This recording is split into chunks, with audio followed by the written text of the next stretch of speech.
Good morning. Welcome to Breakfast with John Kay and Sally Nugent. And for the next hour here on the programme, we're focusing on the online safety of children.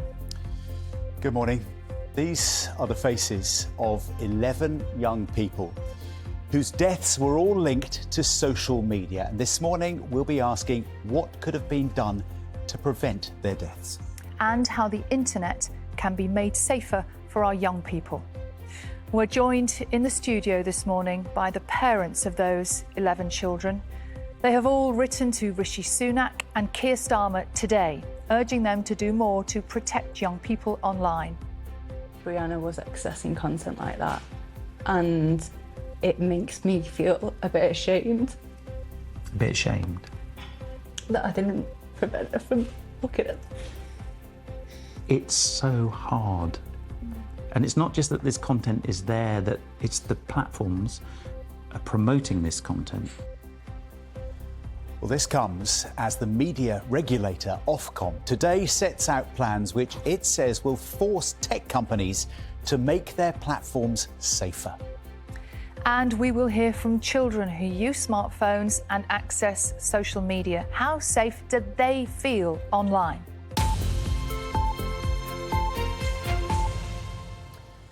Here on the programme this morning, a special edition of Breakfast. We're asking a question that is raised by parents and grandparents and carers right across the UK every single day. How safe are our children online? You will recognise some of these young faces. Their families all believe that social media played a part in their deaths. And this morning, they're sending an open letter to both the Prime Minister and the Labour leader Keir Starmer, urging them to make online safety a priority. Their parents have joined us here in the studio, and during the next hour, they will be putting their questions direct to the government's technology minister and to the head of the regulator, Ofcom. They'll be asking how much difference the new online safety law will actually make. What more could and should be done? Should under-16s be banned from having smartphones? How can parents trust who their kids are talking to? And what are they actually seeing online? And of course, we would love to hear from you about your families, your experiences and your own questions. Well, today, the UK's media regulator, Ofcom, has set out its plan to force tech companies to make their platforms safer. Well, the mother of Brianna Ghey, who was murdered by two teenagers, and the father of Molly Russell, who died by suicide, have together been to meet the head of Ofcom, as our correspondent Angus Crawford reports. I want to know what they've got to say, and I want them to meet people with lived experience. I think it's really important to try and understand what Ofcom are doing, because from the outside they seem to be doing so little, which is ridiculous and frustrating. Brianna and Molly. Their short lives spurring their parents on to try and make the online world a safer place for all children, today holding the regulator to account. We showed them posts and pictures, easy to find on social media, of self-harm, suicide and eating disorders, freely available to children. Had you seen content like that? I know that Brianna was accessing content like that, and it makes me feel a bit ashamed. A bit ashamed? That I didn't prevent her from looking at it. It's so hard. And it's not just that this content is there, that it's the platforms are promoting this content. Their algorithms are suggesting to young people that they see ever more of it. So people like Brianna, people like Molly, and too many more. What we're doing is ensuring that we crack down on... Years in the making, much delayed, the Online Safety Act finally passed last year and promised to fix all this. The Online Safety Bill will require platforms to remove and limit the spread of illegal content. Now they bring those questions to Ofcom, the regulator, to find out what's going on. Esther and Ian, thank you so much for coming in. Ofcom does have new powers under the Act, but it can't start enforcing them yet. Today, it's launching a consultation on how best to protect children. But for Ian and Esther, delays cost lives. It's about putting the onus of responsibility onto the tech firms. They show Ofcom's chief executive the same self-harm, suicide content we found online. That's what you've got to remove, Yeah. so it isn't easily available. No, exactly. I mean, this has become normalised.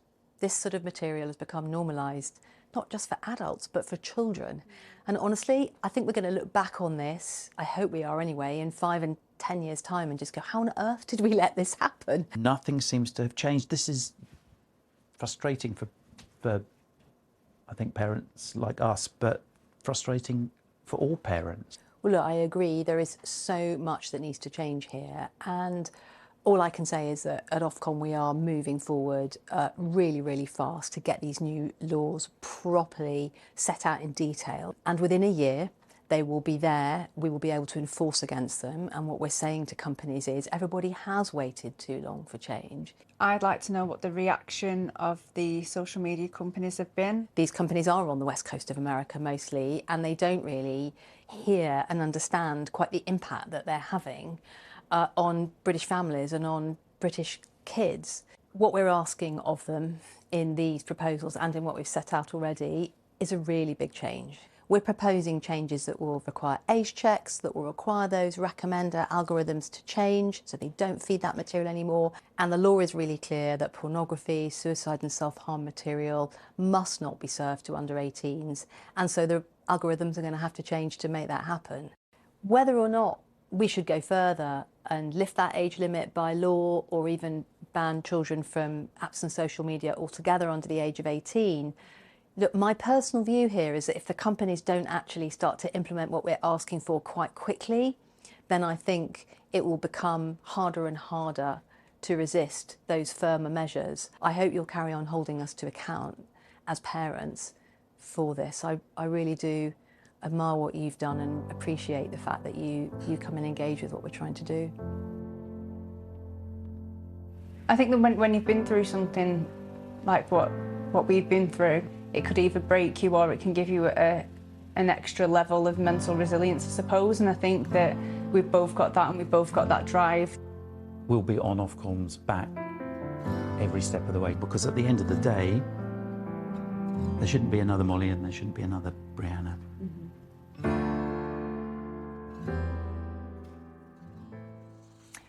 Well, Esther and Ian join us here in the studio now alongside all of the other parents also campaigning for online safety measures. Thank you so much, everyone, for being here today. Esther, I know that was a tough watch for you. Tough to talk about this and tough to go through all of that again. Did you feel that you gained something from that meeting? Could you say exactly how you felt? Did you feel listened to? Yes, so I did feel listened to, and I feel like the team at Ofcom really do care and they really do want to make this work. I think that it's really important now for us all to work together, like with this consultation, see if there are any bits that need change and need amending.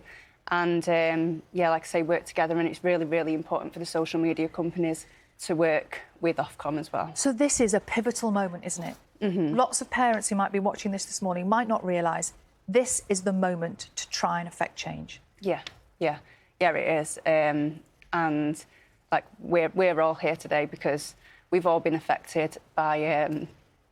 Sorry, it's the first time that we've all met, and hearing everybody's stories, it's so emotional. And I also think that, like, our stories are public, but how many children are actually struggling with the mental health? How many children have been affected, are self-harming, have eating disorders, have taken their own lives that we don't actually know about, that hasn't been sort of identified towards social media. So I think this is a pivotal point, and we're all standing united to make sure that that change happens. Every one of your stories is different. Every child's different. Every child's experience of social media and the internet is different, isn't it, Ian? And yet, what strength and solidarity do you take as well by coming together as one this morning? It's quite overwhelming, John. I'm just looking into the faces of people who I've grown to know over the last few years and months. None of us should be here. It's wrong what's happened. But the power by coming together to tell these stories, as Esther was saying, we hope will produce change that means that the digital lives of young people in particular will be safer. There's been frustration. The Online Safety Act came into effect. It became a law towards the end of last year, and nothing very much seems to have happened because that's just part of the process. And so what we want to explore today is to make sure that Ofcom as regulator will do everything it can to push this Act, its powers within this Act forward, and the government don't take their foot off the gas, because this job isn't finished yet. OK, and I know you've all brought questions with you for the Minister and for Ofcom, and we'll have lots of time to do that over the next few minutes. But now, let's hear a little bit more about the children at the very heart of this story.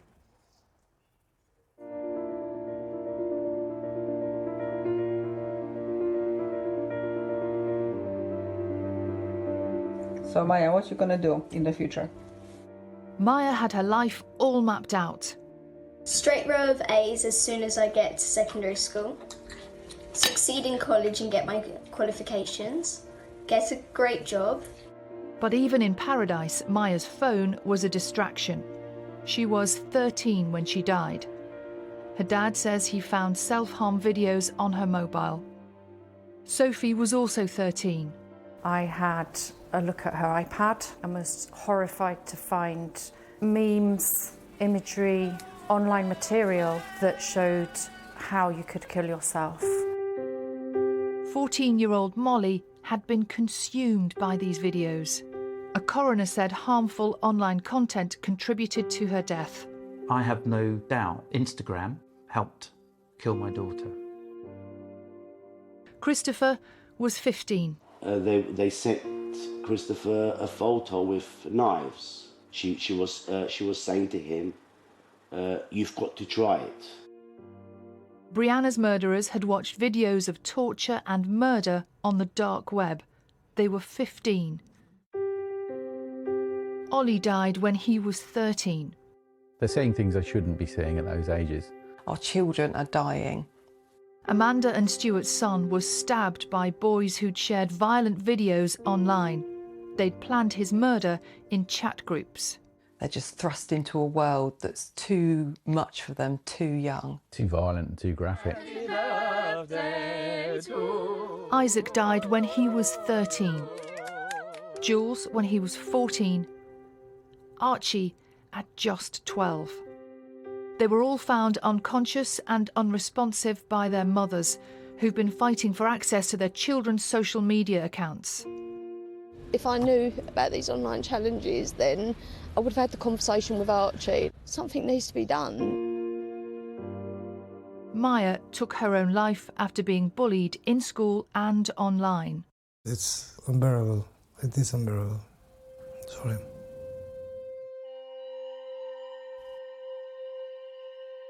"15-year-old Breck was groomed and murdered by an online gamer who reported the crime before posting images of his victim's body in a chat group. Breck could have been saved if only we had been more aware. 11 young lives cut far too short. Today, their families speak out in the hope they can protect others. Try. And here they are on the BBC Breakfast sofa together this morning. Thank you all so much for being here. I know what a tough watch that was for everybody at home, so we know it's even tougher, of course, for all of you. And it's interesting, isn't it? We see those children there on their social media profiles, happy, seemingly happy, laughing, enjoying life. And the simple facts are absolutely devastating when you listen to them. We're joined now by Melanie Dawes, who is the Chief Executive of the regulator Ofcom. And Melanie, in a moment, we are going to open the floor and we're not going to ask questions, but these parents here are going to be asking you questions about how things are going to change. But let's start off by saying, what is different today to make children safer compared to when all of these children died. Look, can I just say thank you to the BBC for devoting so much time this morning to such an incredibly important topic. And can I also just say thank you and how much I admire all the parents here for what you do and for the campaigning you've done. And I can feel the emotion in the studio this morning. It's extraordinary, really. What we're announcing today is a very, very big step change in what we want to see from the tech companies. At the moment, teenagers, younger children, up and down the country can experience harmful content on their social media feeds again and again, and this has become normalised, and that has to change.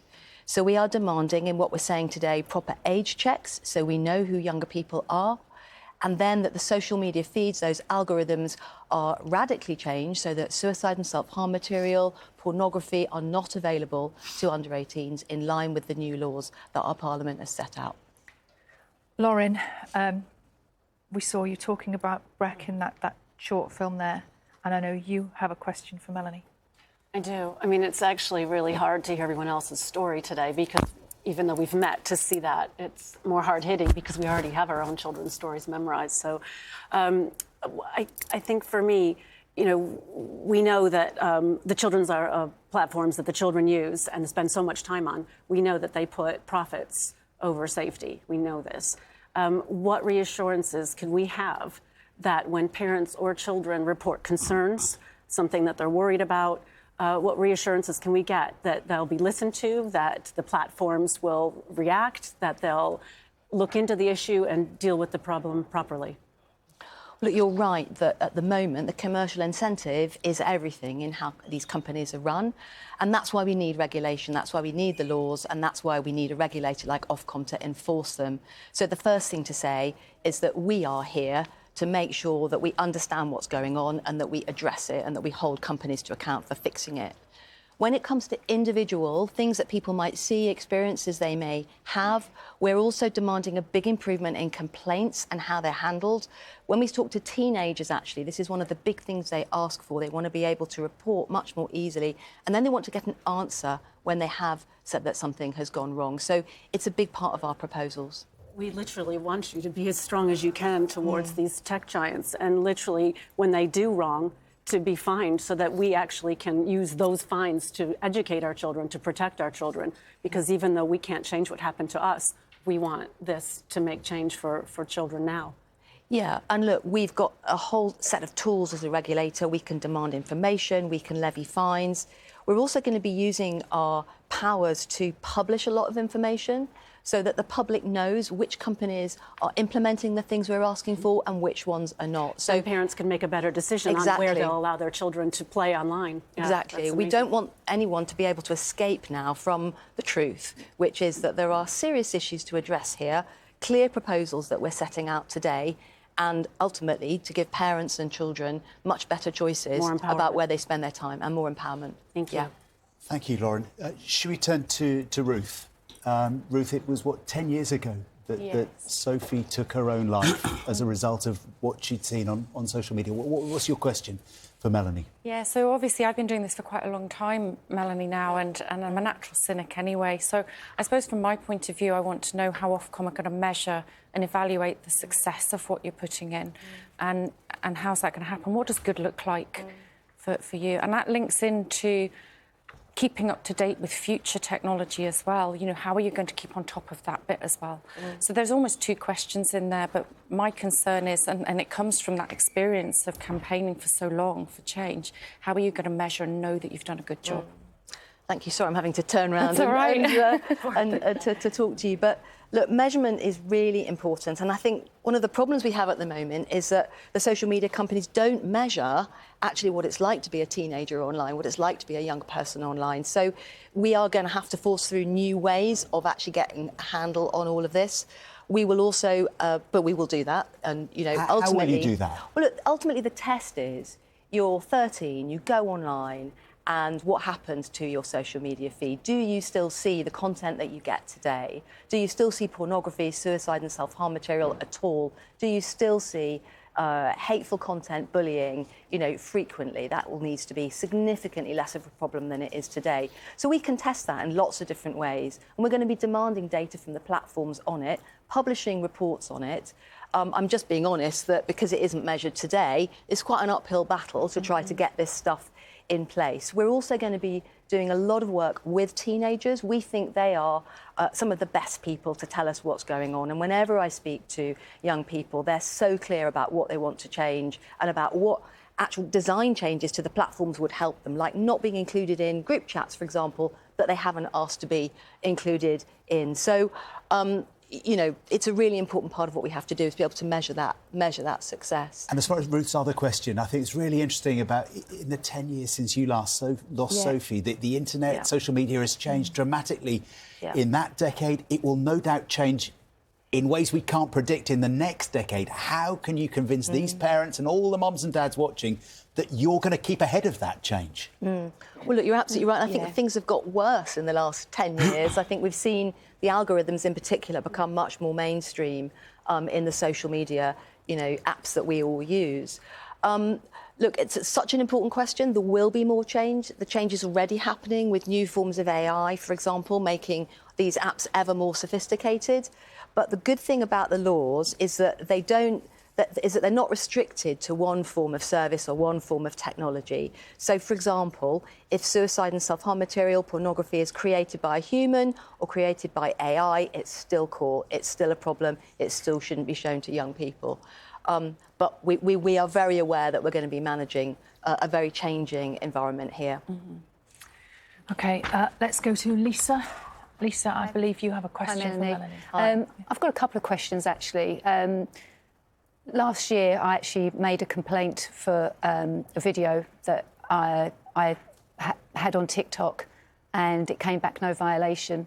I sent it to Ofcom, and they said that they couldn't deal with individual cases. That is a big blow to a parent because you want to protect your child. So the safeguarding, you've nurtured your child throughout the whole of their lives. And I just want to find out how quickly are these complaint procedures going to happen for a single complaint opposed to how would you class a collective complaint?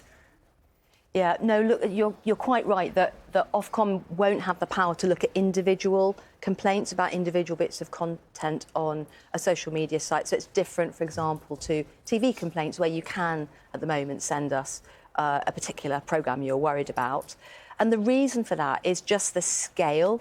So just while we've been talking in the last few minutes, Facebook alone will have moderated probably 50, 100,000 individual bits of content in their systems. So what the laws do is focus on them having their systems and processes in place, but also improving complaints for members of the public, users of the service, and that will be a big thing that Ofcom is holding them to account on. Yeah, because the video I complained about was a blatant challenge, and if you look on TikTok's terms and conditions, if you like, it says no dangerous content, no challenging. So I'll put that as it's a very concerning video. And just to explain to people who are watching, Lisa, you believe that Isaac, your son, had been watching a challenge, as they're called, on social media before taking his own life, yeah? Yeah, I mean, they said that he hadn't viewed a TikTok challenge, but he'd got it from somewhere. So the source has come from someone who has probably watched TikTok. So it's having a domino effect.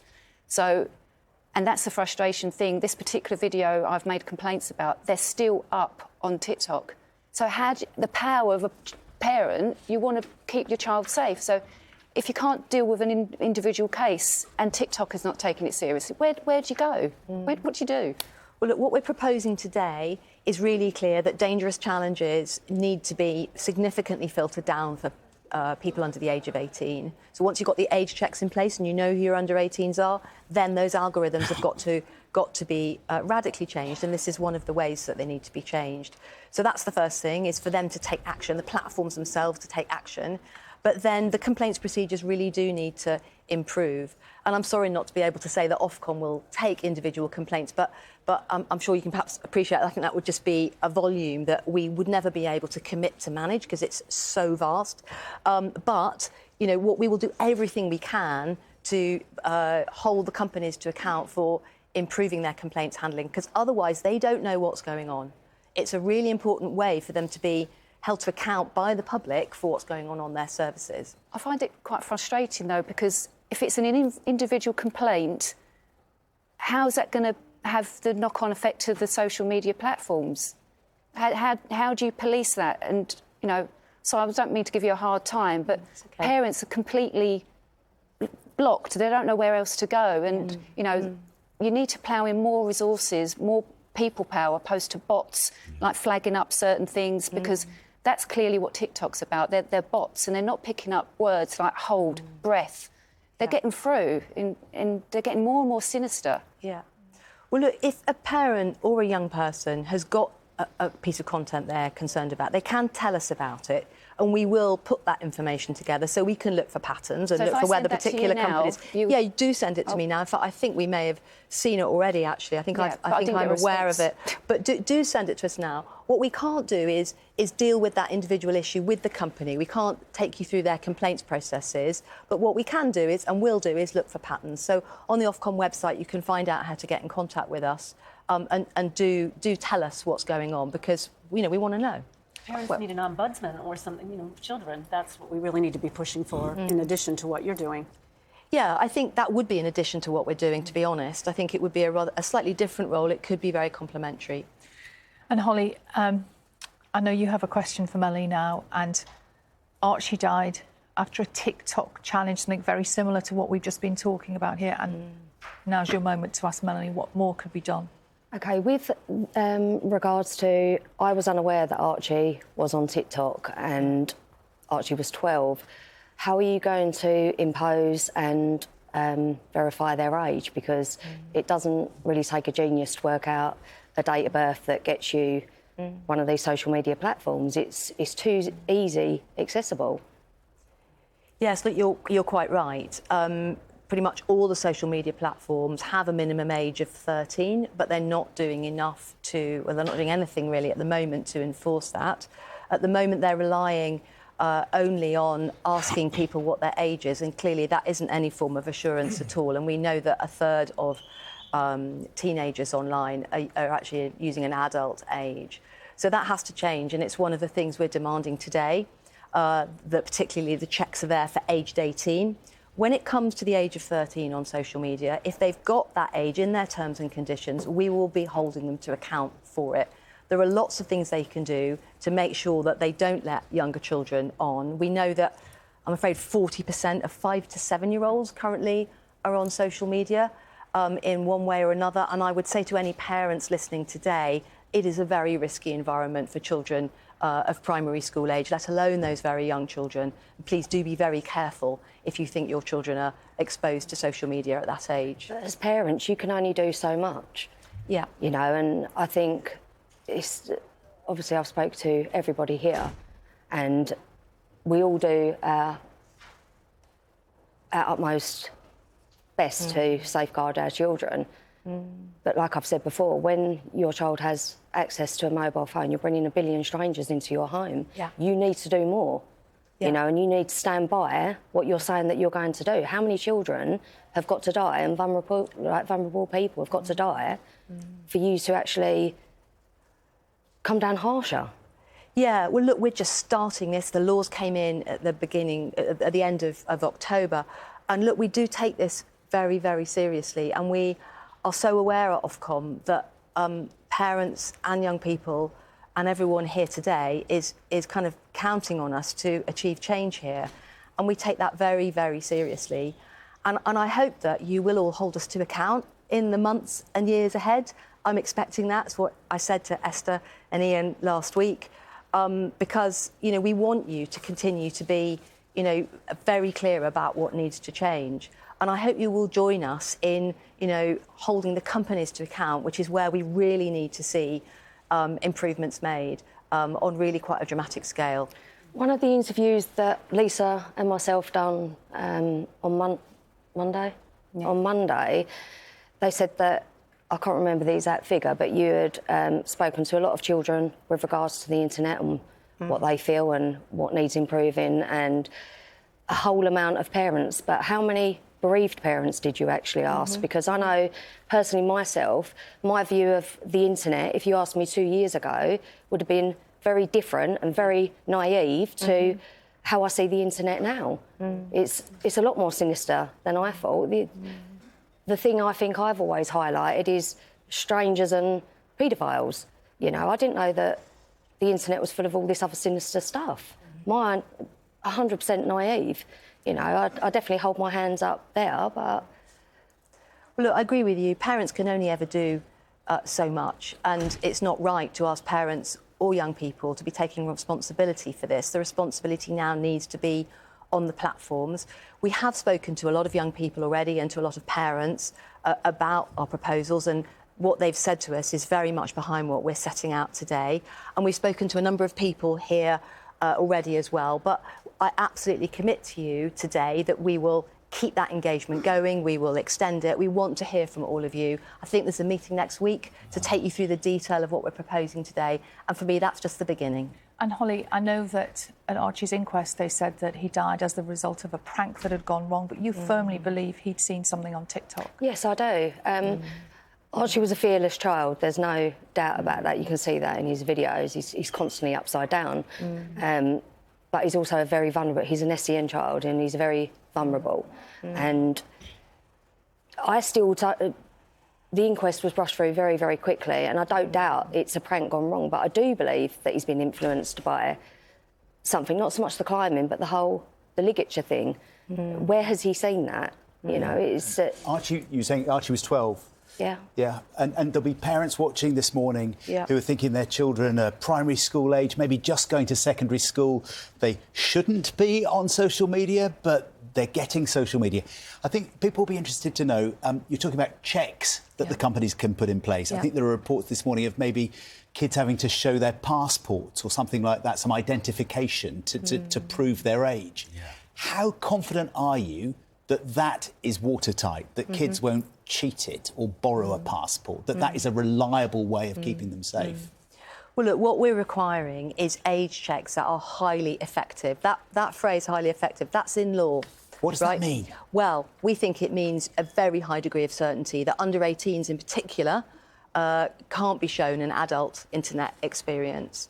And we think that there are technologies now that have been tested, and indeed we've already got them introduced on some adult sites that we already regulate, where facial scanning, when you go on, quickly says yes or no, are you under or over the age of 18? You don't need to show any ID, provided that you're clearly over the age of 18. You can carry on and enjoy that adult internet experience. And then if you look a bit younger, then they might ask for ID to back that up. But ID doesn't have to be the answer. It can be very cumbersome. But more and more technologies are coming in that allow, for example, a digital ID that can be used. And again, no data has to be shared or stored. It doesn't have to intrude on anyone's privacy. So we think the solutions are there, and we're asking the industry to start to implement them. They are going to need to do the innovation. They are the tech experts. They have all the resources. We will hold them to account for putting in systems that are effective. Can I make a small point there, though, about age assurance as well, in that 13 is still a child, 14 is still a child, 15 is still a child. Yet many tech companies assume that if you're 15, that's OK. You know, it's almost there's this disconnect between what a child really is and what a tech company assumes is. And I think that, you know, for tech companies to assume that it's OK for children to be on Facebook over the age of 13 or 14 is incorrect, because that clearly isn't the case. How is Ofcom managing that? Well, it clearly isn't OK for 13 to 17-year-olds to be on social media today, given that it's not a safe environment for them. So that's what we're saying today, is that we need the algorithms to change. We need a much better system of complaints. We need young people to have more control over who can contact them, over what groups they're added to, so that that environment is then safe. And then if there are under 13s, and if those companies are saying this is OK for 13 plus, but not for under 13, then they're going to need to enforce that lower age limit, and we will hold them to account for that. Melanie Dawes, for now, thank you very much indeed. You. I know there's a lot more questions still to come. We will get you some answers. We've been talking about Ofcom's new codes of practice, haven't we? Part of this wider plan to clean up social media, as Melanie was saying, and search engines. under the Online Safety Act. Well, the Act is considered one of the toughest regimes in the world for tackling harmful online content. So I've been looking at what it actually is. Who's going to apply it? How can it be enforced? The Online Safety Act became law in October last year, and it puts new duties on social media companies, search services like Google, and pornographic content services. Online platforms will have new responsibilities to protect users. That includes improving their enforcement of age restrictions, preventing, detecting and removing illegal content, stopping children from accessing harmful content, and making it easier for users to report problems when they arise. It's the independent regulator, Ofcom, that will have responsibility for implementing the new law, which is expected to be enforced from the summer of 2025. Any companies that fail to comply with the Act could face fines of up to £18 million or 10% of their annual global turnover. Criminal action could be taken against senior managers, and companies could even face what are called business disruption measures, like banning their UK income. The Online Safety Act has faced opposition from tech companies, with platforms like WhatsApp and Signal threatening to pull out of the UK over privacy concerns. And before becoming law, the proposals faced opposition from some Conservative MPs on the grounds of free speech. Some online safety campaigners feel the Act still doesn't go far enough. They're disappointed that it doesn't prevent adults from accessing harmful content. Well, smartphones and social media have, of course, become very much a part of the lives of lots of young people. And Jay McCubbin has been hearing from children, parents and teachers about the pressures that they bring. Whoa. Caitlin and her brother Dom were 9. Oh my God. We are allowed to look at their phone at any time, to check messages, to look at online history. Felicity was 8. Her cousin Aaron is still waiting. This sometimes causes a bit of conflict and they sometimes fall out over it. Do they? Yeah. The worry has always been this. Put kids in the driving seat with smartphone technology and who knows what will happen. It's just the language, what we can view, if there's someone who's not who they say they are. Online bullying, definitely, like other children being able to bully Aaron while he's at home. And that should be his safe place, definitely. You feel very strongly about it, don't you? Yeah. Almost all parents worry, but the pressure is irresistible.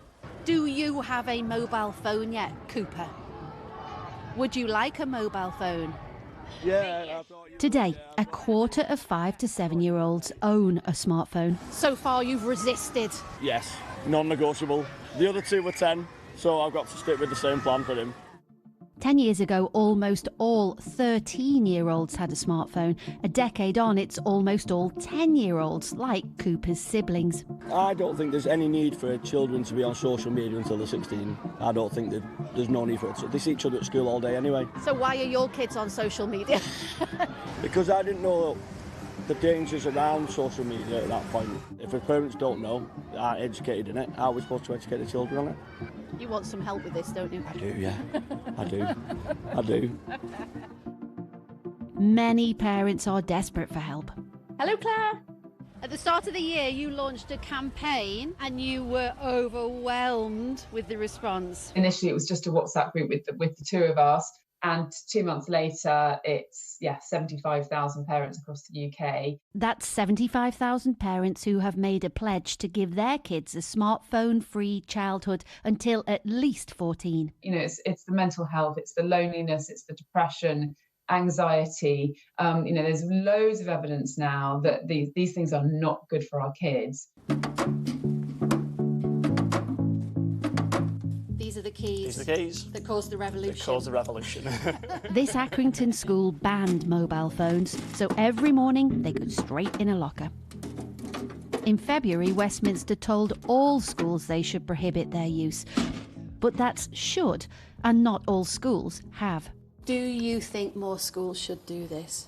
Personally, yes. I do think that it is having a positive effect from from a mental health point of view, that it does give pupils that break from the mobile phones. It's quite addictive to scroll on TikTok. Do you just scroll? Hours. The ban. How did everybody feel about it? At the start, I was really against it. Go on, tell me how passionately against it you were, Lilia. Very passionately. Thought like you'd feel a bit lost without it. What you're describing sounds a little bit like withdrawal symptoms. Definitely. Now that it's in place, I feel so much more safer about it because I haven't got that constant buzz in my pocket. Who feels it is just addictive? Greater protections for young minds are gaining pace, but are they enough, and did they happen soon enough? This generation is the testing ground. Jane McCubbin, BBC News. You are watching a very special edition of BBC Breakfast this morning. We are joined here in the studio by the parents, the families of children who have died as a result of social media in different ways. We're talking about their stories, about the children, and what can be done now to change things. We're joined here on the sofa by Technology Secretary Michelle Donlan. Morning. Morning. We have had some incredible stories this morning. It's been very powerful questions, and these parents need answers. You are Technology Secretary. What can you do to make sure that the families who are sitting here with us today find answers and can help make changes for children living in this country today? Yeah, so the parents here today have been making changes already, and I applaud them for that. I've met the vast majority multiple times, and they've worked extensively hard with us to produce this piece of legislation to ensure that other children don't go through the horrors that their children did. And no words can express how strong these parents are in their belief to try and change the current system. And that's what we've done with this piece of legislation. That's why we're trying to implement it at the moment. And today is a landmark moment because we've really fleshed out the how. So before we were talking about what was changing, this is how it's going to change. So things like aggressive algorithms, things like ensuring that we actually know the age of the users that are on social media. Melanie from our regulator, Ofcom, spoke before about the fact that nearly 40% of 5 to 7-year-olds are on social media. I find that outrageous, and it has no place in our society. What do you mean outrageous? Well, it is outrageous, isn't it? It's the fact that outrageous for who, though? Outrageous for the implications that could have on the children and their mental health, their well-being. And the only people that are to blame for this are the tech companies. And that's why, my message here, sitting on your sofa today, is that the tech companies don't need to wait for the full implementation of this bill.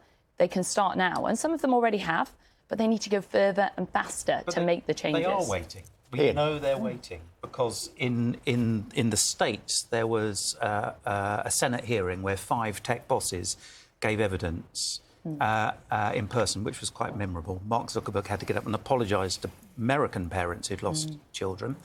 They also had to submit written answers outside of that session. In Meta's written answer, they say they are waiting for Ofcom to publish its codes of practice. So there is a delay, and the tech companies are really just sitting, I was going to say a rude word, sitting down and not doing anything because they are buying as much time as they can. How can we make them move? Yeah, so I feel your frustration on this. And if we could fully implement the bill tomorrow, I'd be doing it. I absolutely would. And we've spoken about this many times, Ian. And I managed to personally get that time down. I squoze it with Ofcom because I wanted it to be done as quickly as possible. But there is a bit of a trade-off because these are companies that are multi-billion-pound organisations. What we don't want to do is do so fast that it has lots of loopholes or that they can easily litigate and it's chewed up in the courts for years. We want this to be robust. We want it to be bulletproof to make sure that actually it delivers. And that's why it's 18 months in law. They can't go past that. We're already 6 of those months through. And it's a step-by-step, and we've made sure that the priorities are at the beginning, like pornography, like children. And today, Ofcom have put the meat on the bones. There's no doubt now for social media companies what they need to be doing. It's like a manual for what they need to be doing. Do you think they're scared? Look, I think that they have invested in lots of tools in the past, but they're not good enough. And at the moment, we have children on social media that legally aren't meant to be, because under our data laws, it's meant to be 13. And as I said before, we're seeing kids as young as 5 on social media. And then the other thing is that for too long, the onus has been on the parents. When it shouldn't be on the parents, it's absolutely impossible for the parents to be there all the time and checking what their child is doing. And children are clever, aren't they? They'll find a way around this. That's why it has to be the job of tech companies to ensure that all harmful content goes, that platforms are suitable for children over the age of 13 if their parents want them to be on there. We know that Rishi Sunak's got links to Silicon Valley, and we've seen him hanging out with Elon Musk. I mean, if he can't get answers from these big tech bosses and get them to the table, who can? Well, no, I don't want you to think that they're not to the table. So that we worked with tech companies throughout the passage of this bill. But you seem really frustrated that you can't get the delivery. I'm not frustrated about that. I'm frustrated that in an ideal world, I'd get it done next year. But that's not how things work, is it? We've got to be realistic. And we've also got to make sure that this is effective and robust, and that I'm not sitting here promising everybody that things are going to change and then it'll fall apart within a few months. What I want to do is ensure that we have a system in place that actually prevents children from going through what the parents hear children went. And I've met with these social media companies throughout the passage of the bill. Everything we've asked them to do is doable. They've already begun to do it. My message is not, should they do it, will they do it? My message is, do it as fast as you possibly can. OK, should we turn to Stuart? I think our viewers will remember the terrible case of your son, Ollie Stevens, who was murdered by 2 teenagers. That murder had been plotted online. There was evidence of bullying online, wasn't there? Stuart, what would you like to ask the Secretary of State? Thank you. I've 2 questions, really. One will lead into the other. I mean, one of my son's murderers left the scene laughing, skipping, joking. This shows the level to which children are now desensitised to their value of life has disappeared. They don't have a value of life anymore. And what little regard they have for it. I mean, this is amplified and perpetrated by social media. I mean, the evidence we have is with Thames Valley Police and through Ollie's court case, that the evidence is utterly horrific. And it just shows a complete and utter lack of care for life. How can anybody deny that social media is harmful to under 18s? And on your point just now about children 5 years old seeing social media, we work very closely with a local primary school. These kids, it's the best years of their schooling lives, primary school. Yeah. And the teachers there are having to deal with the fallout from harms on social media at 8, 7 and 6. And we're not just talking a minor argument, we're talking some quite graphic and horrific stuff. They should never see that stuff in the first place. So are we going to be able to bring a halt to that? Why does a child need to have access to military-grade end-to-end encryption? Because as parents, we have no way of monitoring their phone access. So I was just wondering where we go from there. Yeah, and look, you know, your story is heartbreaking, and I completely agree with you. Children shouldn't be subjected to harmful content like violence, or pornography, or any of that type of content that can deeply affect them, and like you say, desensitise them to be able to live in the real world. Yeah. And that is why, under the Act that we passed, it means that all that harmful content, not just illegal content, or harmful content to children, has to be stripped out. They cannot see it. And at the end of the day, the regulator has big teeth. It will be able to fine them up to 18% of their global turnover. You know, that could go into the billions of pounds. So the incentive is there not to not comply with the piece of legislation. Well, foolishly, we believed that with our children using these platforms, they were quite harmless, and there was a duty of care by these companies. We couldn't have been more wrong. Okay. And throughout the evidence gathering for Ollie's trial, we were utterly sickened by the type of content they were having access to. And these are children. I mean, I've worked in the building industry for 40 years. I know what you know, I know what is seen by adults on a building site through their phones. But I was never aware that children would have the same access to that type of content. And there are 11 platforms used in Ollie's murder to plan, plot. It was evil. And how do we get these to stop? This is really what I'm asking. Yeah, I mean, it's the harmful content, and then it's the repetition of the harmful content through the aggressive algorithms, which is something that Ofcom have been very clear about and the ask to tech companies, or the demand to tech companies to fix it. And that's a very core part of our piece of legislation. So it's about making sure that for all children, that social media is completely harmless, so you strip out all that harm, but also that they're enforcing their own age restrictions in their terms and conditions. The reality is, under our law with data protection, children under 13 without parental consent shouldn't be on these platforms anyway, but they're not doing anything about it because we haven't been enforcing it. Well, we haven't been enforcing it, and now we will be with this piece of legislation and our regulator that you've just been chatting to, and that goes further than any country has done. But that said, we want to continue to build on this because this is a really important area. OK, more questions coming in just a moment, but now, just to let you know that, of course, we have contacted all the social media companies to find out how they are tackling this issue, and this is what they told us.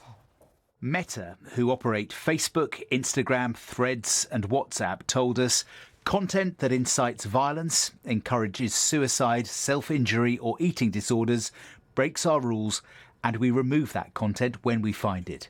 We've also developed more than 50 tools and resources to support teens and their parents, and will continue our work in this space. We will start to hide more types of content for teens on Instagram and Facebook in line with expert guidance. A spokesperson from TikTok told us TikTok does not allow videos showing or promoting dangerous activity or challenges.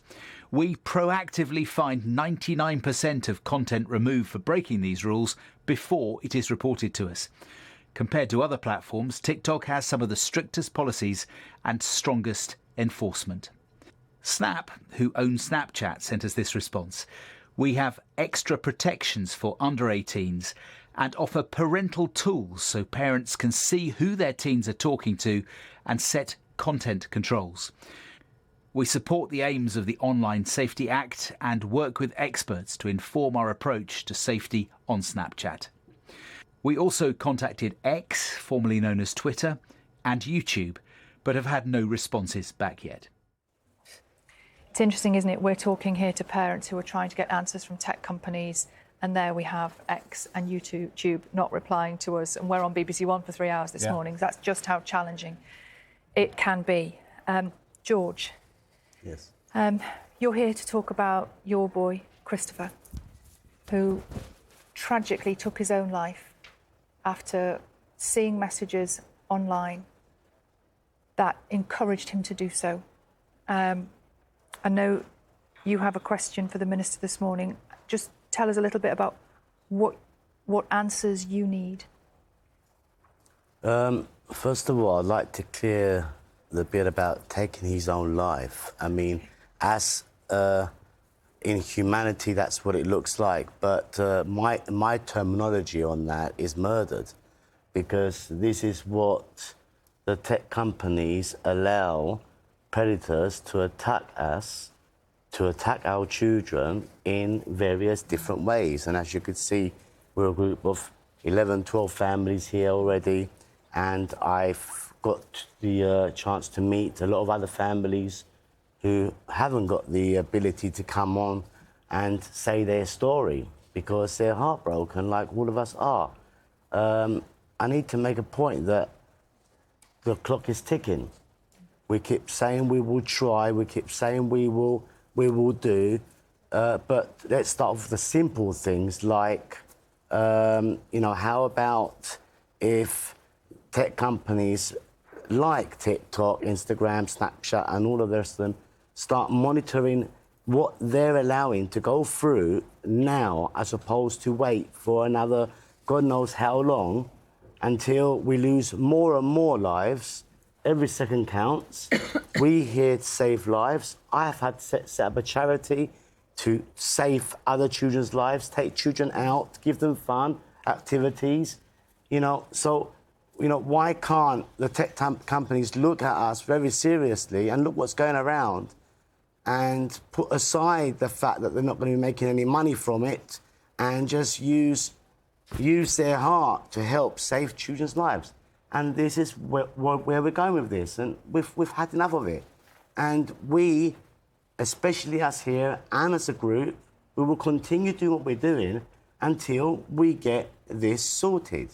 and that's what we want to do, and that's very important for us. Yep. Well, look, I completely agree with everything that you've said. It is vitally important that we can stop our children from being bombarded with this hurtful and hateful content that is having devastating impacts on them, not just here and now, but in their long-term future as well. But we're not waiting now. We've passed this piece of legislation. It is a law. We're in this stage now where we're actively implementing it step by step. Today is another landmark where we've fleshed out the how. We've given them the manual for what they've actually got to do. So we're not waiting anymore. Can you go on to, on your computer or your phone now and see it all change dramatically overnight? No. But this is a step-by-step process, and we are already a third of the way through this implementation. I understand that, but can I make one more point that, OK, fine, so if someone or a predator decides to post something that is of dangerous content, they'll be able to do that even today, even this very second. However, other companies like eBay, who are a very good company, they won't allow a post to go out because it's got a phone number on the script, and because the phone number on the script, it's going to allow the person who wants to buy that item call the number direct, and eBay will lose money. So they would monitor it before it goes live. They will make sure that that won't go live until that number's off. So why can't the tech companies actually look at that in a similar way immediately? So they already do some of the stuff, but the problem is that a lot of children are falling through the cracks, and we've been sealing up those cracks with the Online Safety Act and saying that every single child should be protected. And so they do some of that stuff, but we're saying it needs to be across the board, and that's why Ofcom have told them exactly how they need to do it, so there's no doubt. So they can't sort of do something that's half-hearted. They've given them the manual today. Now social media has to implement that manual. We're not believing the quotes that just showed up on the screen. I'm sorry. I didn't see them. Well, no, the quotes that say they have everything in place and all their policies are perfect and they're... Yeah, it is. It is. It's just somebody writes that out. There is a timeline for this stage? Yes, so we put that into law to make sure that it is actually met. And it's an 18-month timeline in total. We're a third of the way through, but it's From not... now? No, so we're a third of the way through, so there's a year to go, but it's not a year with nothing. You do it in stages per stage. You're building up all the time, so it's an implementation road rather than... But the cases are growing up in numbers. But that's why, so today they've already launched a massive part of it. We are in a situation that it's a normal thing to watch on TV every week a case like our case. Yeah, and every week you will see more and more changes happening. And what we did was we dealt with the important stuff first. So we dealt with children at the very beginning of this, so they don't wait till the end of that time period. There is a plan B in case of we don't get any point with the companies? Well, they have to, because in the legislation they have to comply. If they fail to comply, the regulator can fine them potentially billions of pounds. We can also then take further steps, which are to do with disrupting their business, like blocking advertising, etc. So we've really thought of everything to make sure that they do comply. In addition, if it was to do with child abuse and sexual exploitation, their executives could even face criminal time. So this bill is really robust. And when I've spoken to the tech companies, they're not talking about trying to get around this because they don't want to face those consequences. To enforce these fines? Yes, absolutely. That's why we've invested a lot of money and people into Ofcom to make sure that we've got the manpower and the ability to actually ensure that this piece of legislation works. Can we turn to Ellen as well? Ellen, you lost your son, Jules, 2 years ago, 2022. Do you have a question? I do. So I, naively, and speaking to other parents today, I didn't know that parents didn't have the right to access their children's data. Now, as a parent of either a living child to protect them, or in my case, my deceased child, I can't see what was on his TikTok. They won't respond to me. They won't release his data. And some of us are in very similar situations. And talking today, is the law going to protect that and change it so parents have the right to either protect their living children or, in my case, and Holly, for example, to see what they were looking at? Yeah. So we did look at this, and it's a balance between the child's privacy as well, because sometimes parents might not always have the best intentions when they're trying to secure that information. And some parents may be abusers or perpetrators themselves. And so there was a balancing act there. So what we did within the data law that's going through Parliament at the moment is that we actually enhanced data rights to make sure that Ofcom, the regulator, can access the information on behalf of the coroner should a child have been deceased because of something to do with social media. And therefore, then they can give that information that's suitable to the parent. But it was a balancing act that we looked at. And we also looked at what other countries are doing on this, in France and other places. But in my case, we have to reopen the inquest to be able to get that information, because we can't just go to them and get it now because they've closed the case without looking at social media. Yeah, that's the same with mine. But, I mean, isn't it? Yeah, so that I think the coroners now have powers to. But they've already said they open don't that, yeah. because it was ruled after the 1st of April and Jaws's was inquest was So yours was before this law changed. Yeah, so but the coroners what we're will have saying that is- power via the via. So long Ofcom as we ability. reopen the case, which we're appealing to do. So you can't look at it retrospectively. No. You have to reopen the case. Correct. Yeah. Because in our case, a lot of the data was erased, and it was the difference between a manslaughter and a murder charge, and we feel very bitter about that. But if you could reopen the case and get the data from TikTok or whatever, or Yeah, you've given me No. food for thought. well, we were talking about that earlier. It's interesting seeing these bonds and these similarities, these connections emerging between you, even though your stories are all so different. You know, looking at our inbox, there are so many people getting in touch this morning. Thank you for all your messages with questions.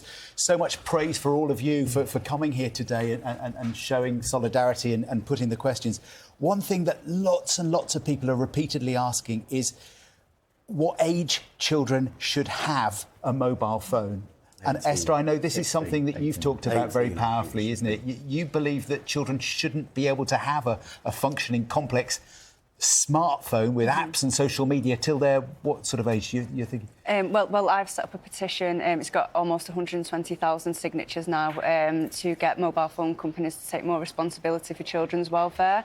So I would like to see a phone which, at point of purchase, is set up and it's safe by design for children. It can have apps such as monitoring apps, so it will flag up any harmful words, and it will stop. Like, you won't be able to download social media apps, and that was another thing that I would like to ask. Do you think maybe that the age for social media should be increased, and how did we come to like the age of 13? Because it seems really quite low. Yeah. So I think this is an important point.